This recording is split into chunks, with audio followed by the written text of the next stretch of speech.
A few moments later. इसे देख के आप सीख सकते हैं कि आप रात को 12 बजे भी कहीं निकलिएगा ना और ये चीज जानिएगा तो आप अपने आप को सर्वाइव कर सकते हैं।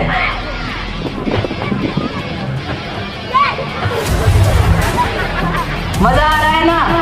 मजा आ रहा है तो तालियां तो बजाइए।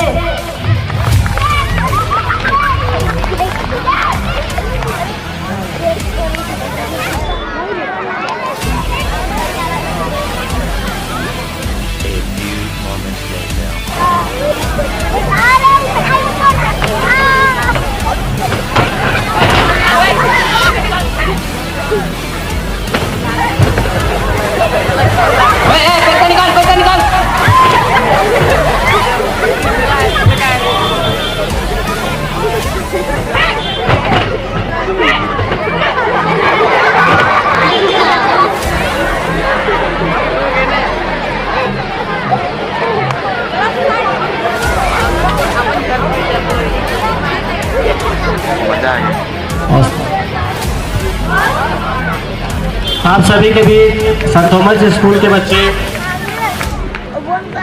नॉर्मल प्रोग्राम करके बताया आपको एक सेट्स का, जैसे कि अगर किसी भी प्रकार का मान लीजिए भविष्य में कभी अगर घटना घटता है उस सेट्स के ऊपर लागू किया जा सकता है। लेकिन नॉर्मली हम लोग के आसपास शहर में, गांव में और भी डिफरेंट जगह पर घटना घटती रहती है, लड़की लोग के साथ, लड़कों लोग के साथ।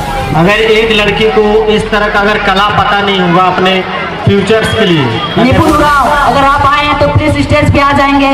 अगर वो निपुण राव अगर वो नहीं पता होगा तो अपने आप को नहीं बचा सकते हैं।